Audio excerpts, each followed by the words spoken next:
Good morning, Facebook Live. Good morning, good morning.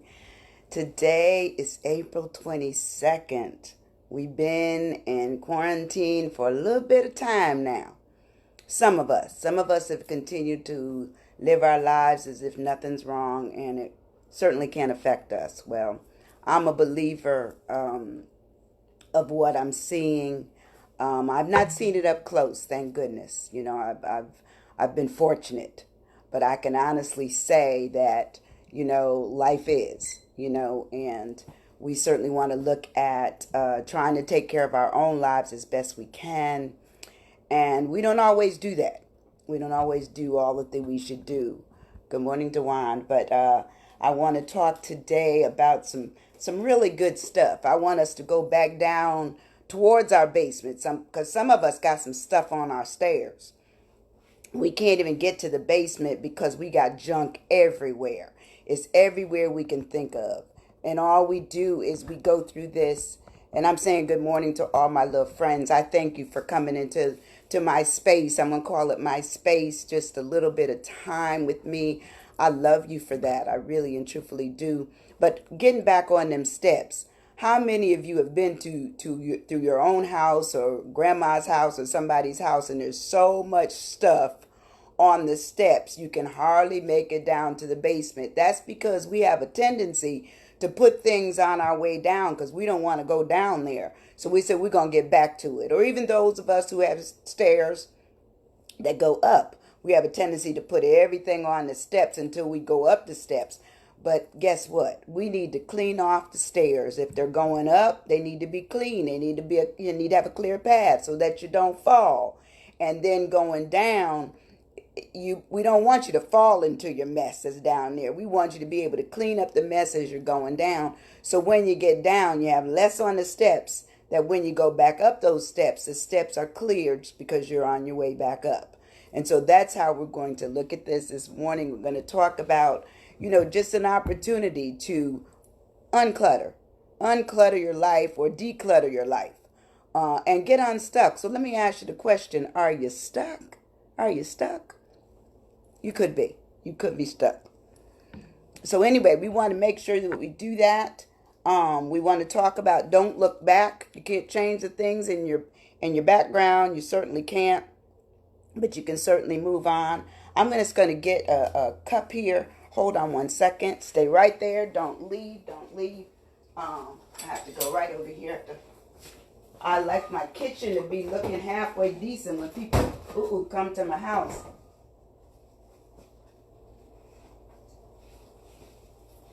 All right, I'm back. Okay. So anyway, in having some things that have been given to my mailbox over the last few days, one of the things that arrived was by Amanda Gorham.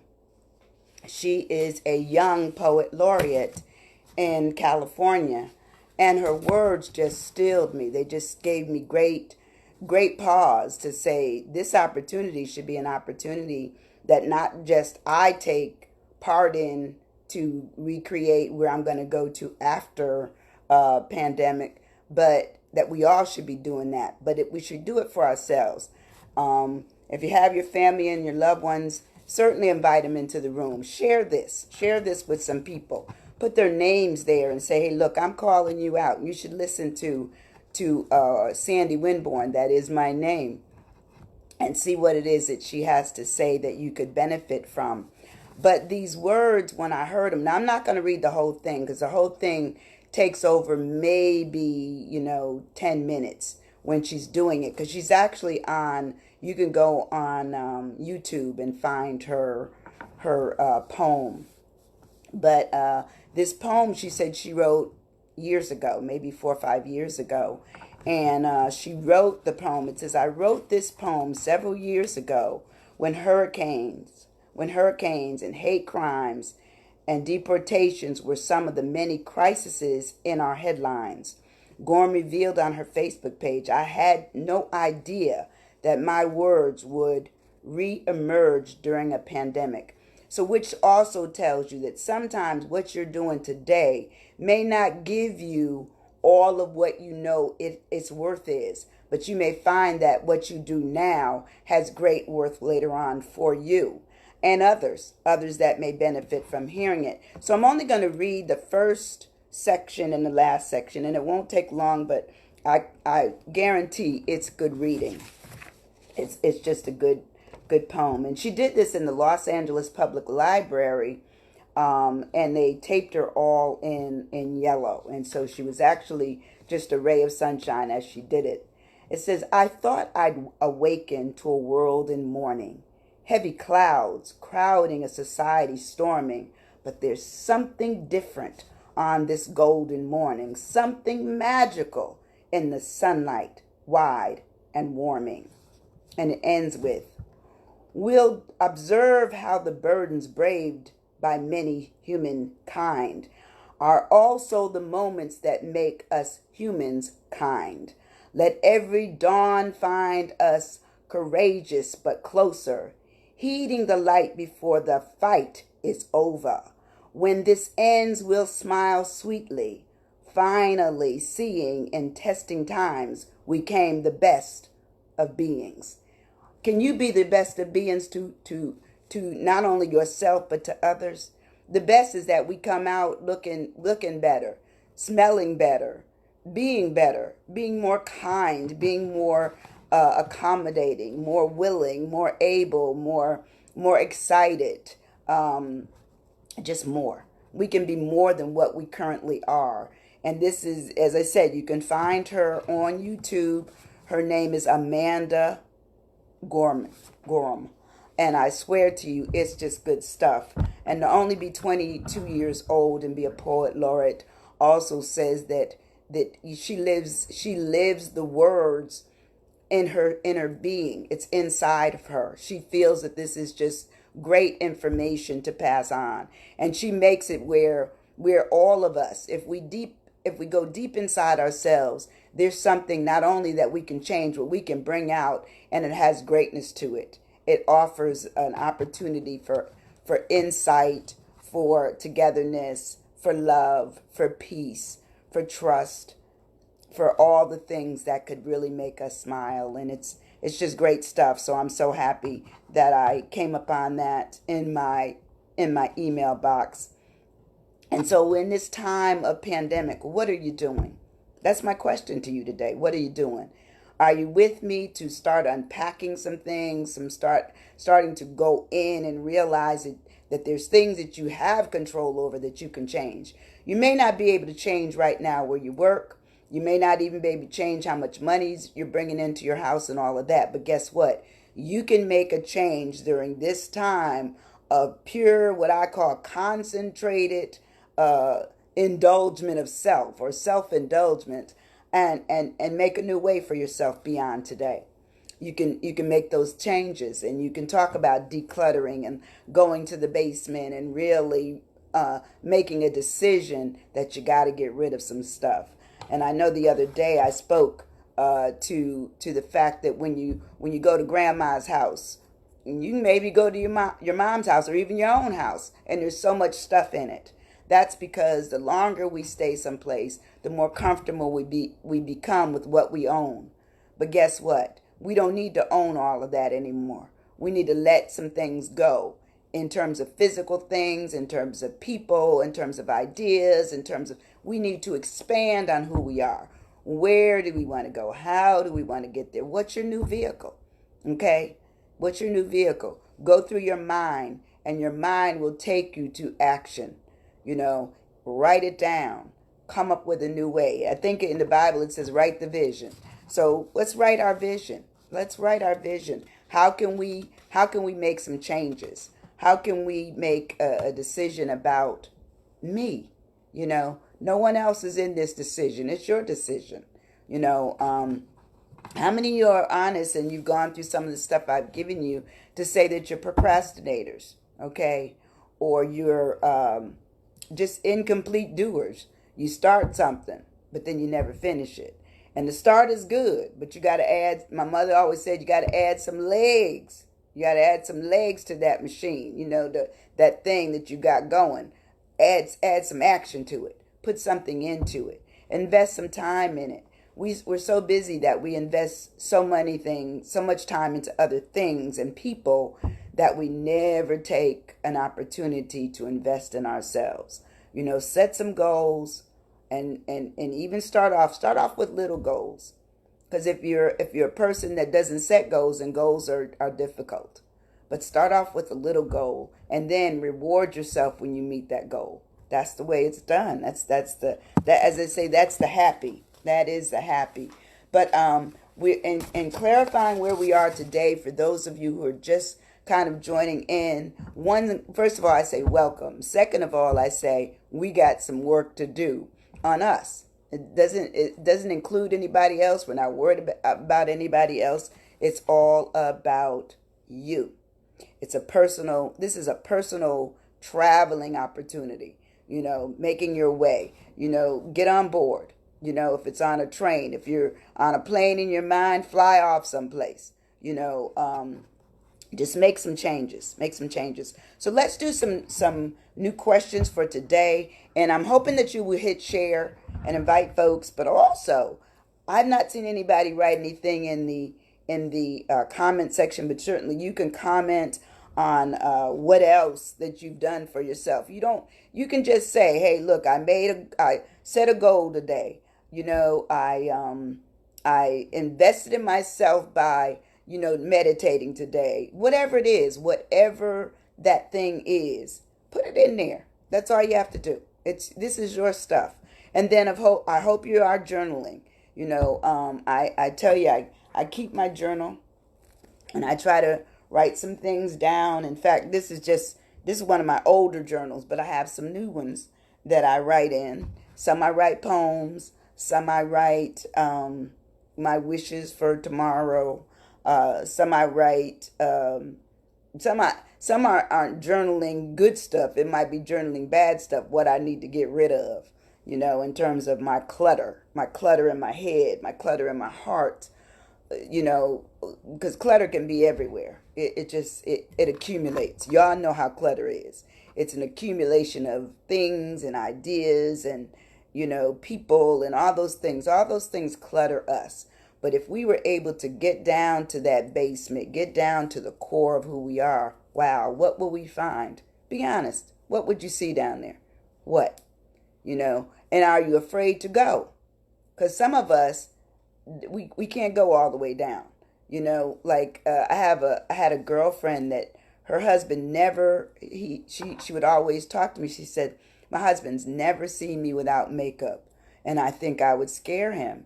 And I said, if he loves you, there's nothing. I said, love looks over that. It does not see the makeup. It sees the person in the makeup. That's what true love would do. I said, so that is what you think. That is your insecurity. That is what you believe. I said, but true love doesn't do that. True love is going to see nothing is wrong.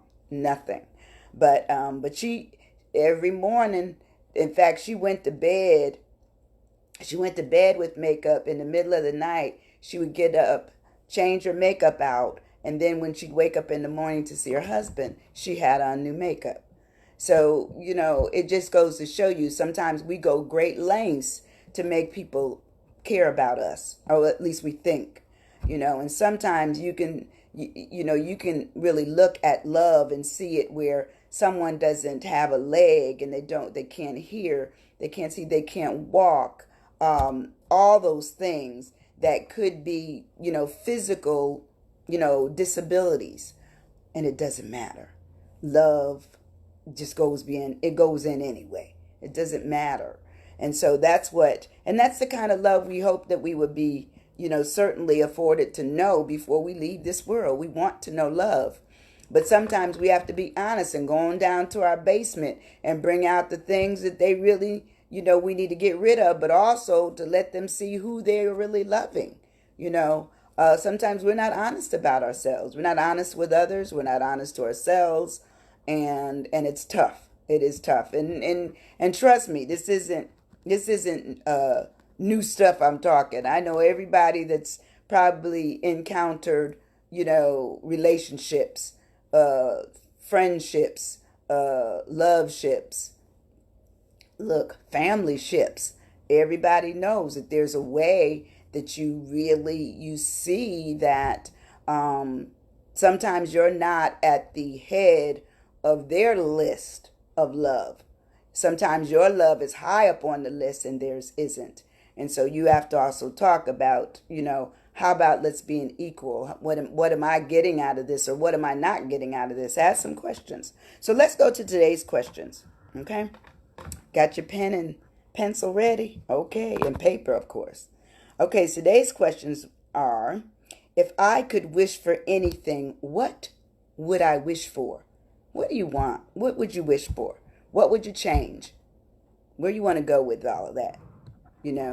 And knowing that there are no fairy tales, those of us that are grown, we still can make a wish. We can send our word up. We can send our word out. It can be in our heart. And if we never work towards it, then yes, it's one that's never achieved. So what would you wish for? Okay. The next thing is, what am I afraid of? To address our fears is very difficult, very. And I will tell you that I am a cancer survivor, and I think in 2011 I had to go to doctor, and I was having some trouble, and they kept sending me away saying, nah, it's nothing. It's nothing. Don't even worry about Sandy.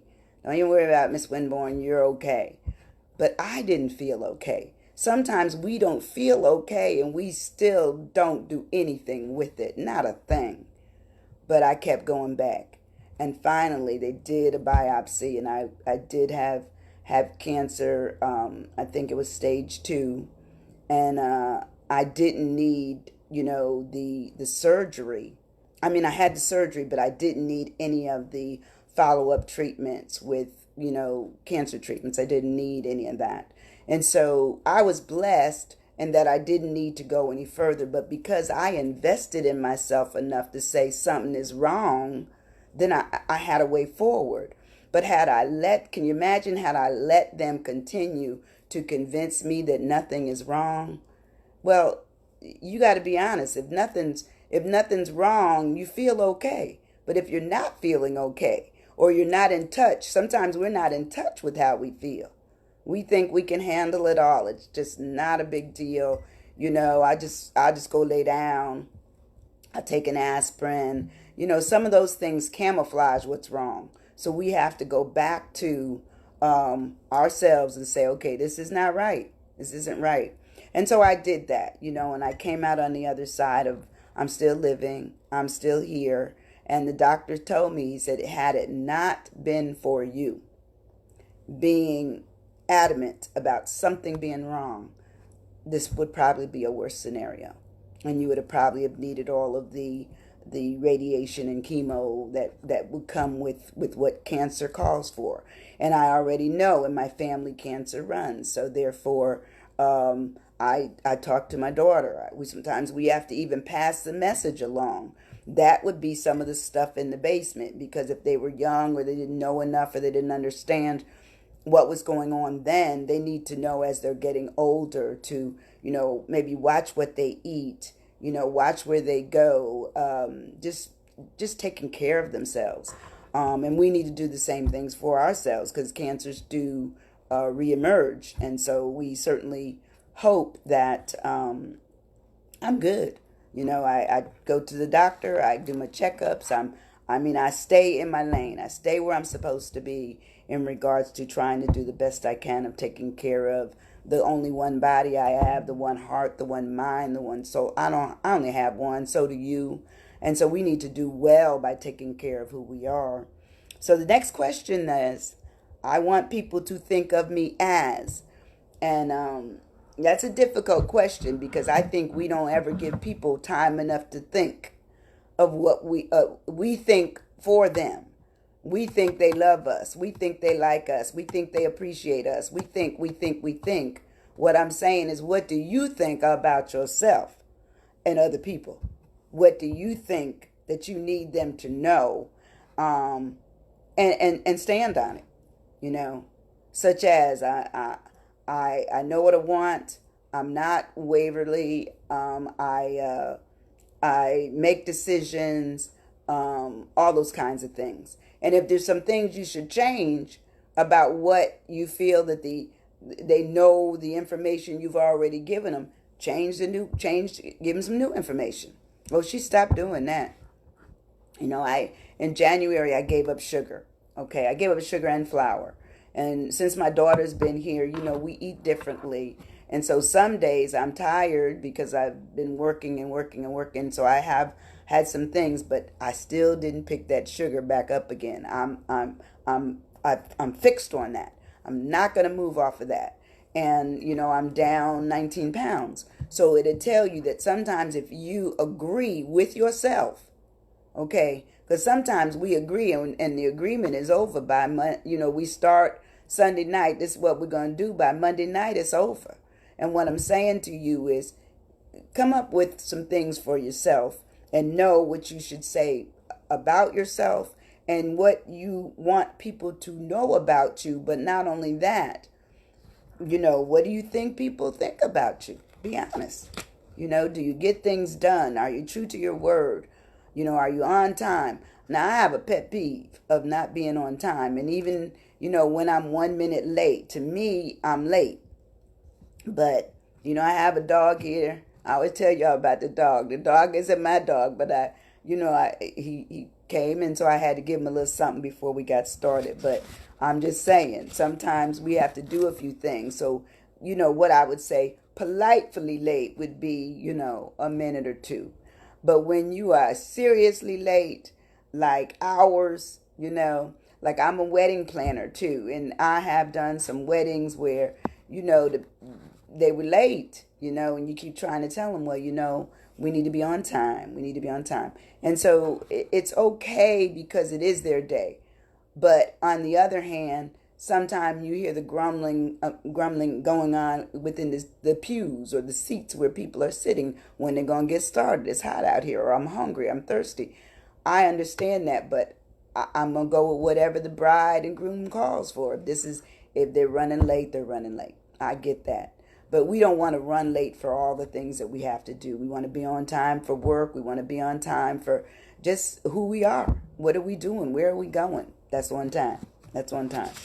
My next question is, what type of legacy do you want to leave behind? Do you want to leave a legacy of never achieving anything, never getting anything done for yourself? And certainly if you do things for others, that says that you are a doer. That no problem with that. But what legacy do you want to leave?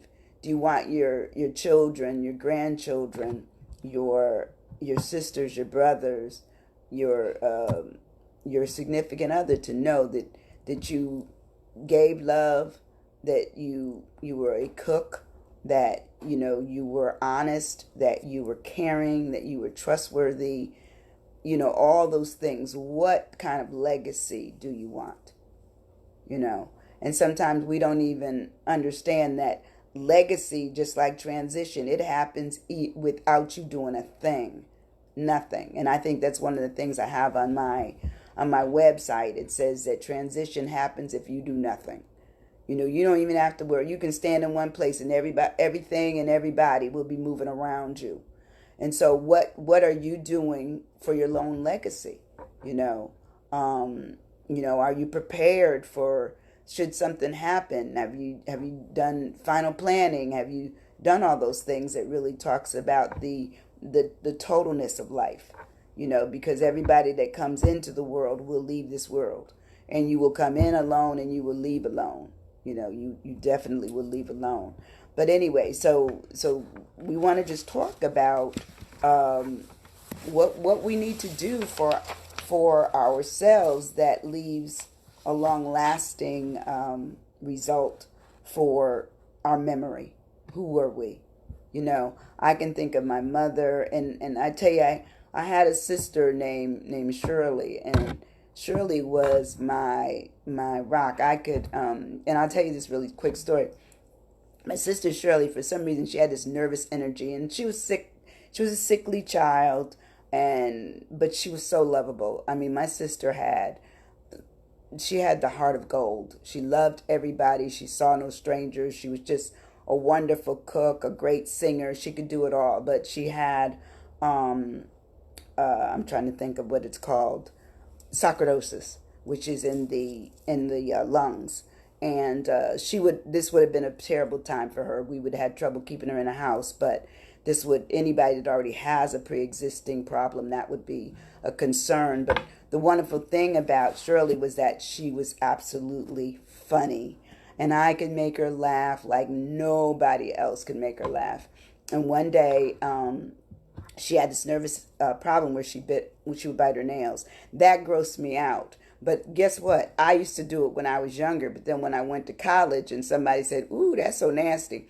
Well, I don't want my peers evaluating me. So I decided I think I better stop that. So I did. I stopped it. So I decided I was going to use this same trick on my sister and tell her, "Oh, that's just nasty." Da, da, da, da. So she came to lunch one day at my house, and she was doing all these things with her hands. Oh yeah, they were clean. Her hands were clean, but the fact that she would bite her fingernails grossed me out. So she had her fingernails up on my. I said, "Girl, if you don't take those feet off my table," oh my God, we laughed for hours. And guess what? My sister stopped biting her nails.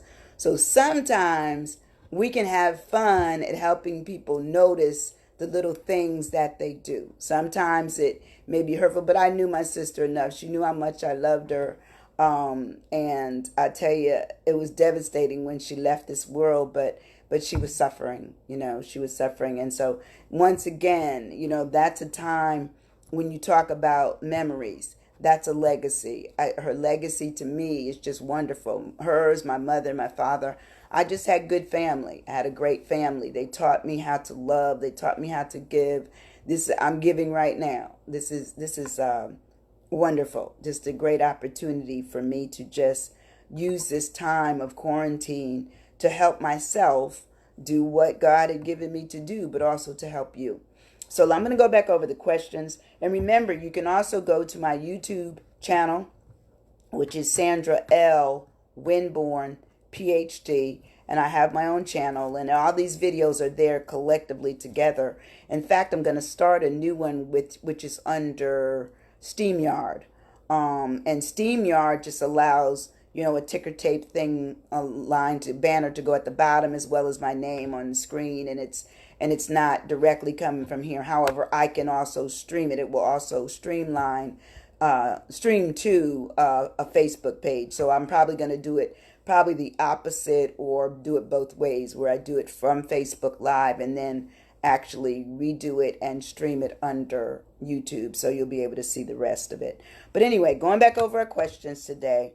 If I could wish for anything, I would wish for, what would it be? What would you wish for? I hope you got a wish. Maybe you had many wishes. I think you should have as many wishes as you want. Okay? The next question is, what am I afraid of? Facing our fear. What are we afraid of? Unmasking, unveiling, revealing. All those things are fearful. They're really fearful things. The next question is, I want people to think of me as what? As what? A doer, a receiver, a writer, a conscientious objector, whatever it is, whatever you are, speak your truth. Speak your truth. And my last question is, what type of legacy do I want to leave behind? What is it? Cook, bottle washer, lover, kind word giver, whatever it is, whatever. Write it down. Write it down. And those are the questions for today. And what I want to say is, I'm hoping that you all are with me in talking about Don't Look Back. And Don't Look Back, which is under my umbrella of Are You Stuck? And my company is Winnie and Associates, LLC. And it talks about launching opportunities in transition, lot. And when we speak of lot, we're really talking about what lot are you in?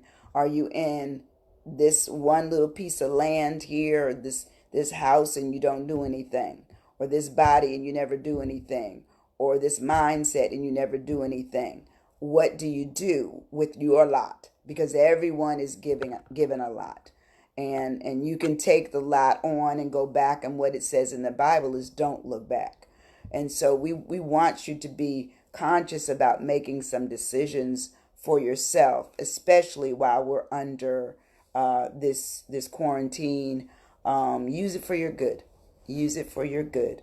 The happy thing is, and look up Amanda Gorham and listen to the entire poem. It's very striking. It's very, I think Michelle Obama and everyone else has been touting this young woman's ability, and I think when she was first discovered, it may have been 4 or 5 years ago. So that meant she was really young. And as a youthful poet laureate, that's really something, because that means that she's been given insight and age did not matter. A lot of times when people are so gifted in terms of their ability to speak, which would be one of those, that linguistic area of our multiple intelligences, that just pretty much says that she had that gift early on. And I believe we're given gifts early on.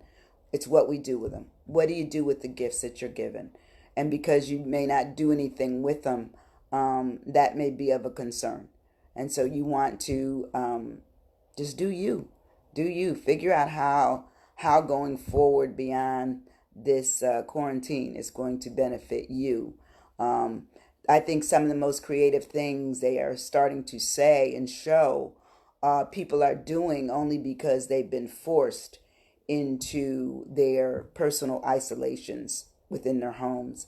And some people have become better, more focused to write, or more focused to read some books, and maybe understand their family more. But the thing is look into yourself, invest, declutter, go down to your basements and get rid of all the steps on the way down. And once you get down there, start cleaning, and figure out what you're going to come back up the stairs with, what's on the other side. I appreciate you for coming. I love you, even if I've never seen you. But the fact is that you've spent this little time in my space. I love it. I will look for you tomorrow.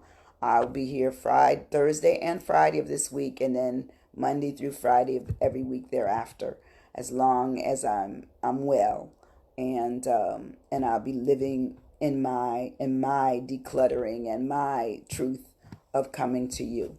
Have a great day. Take care. Bye bye.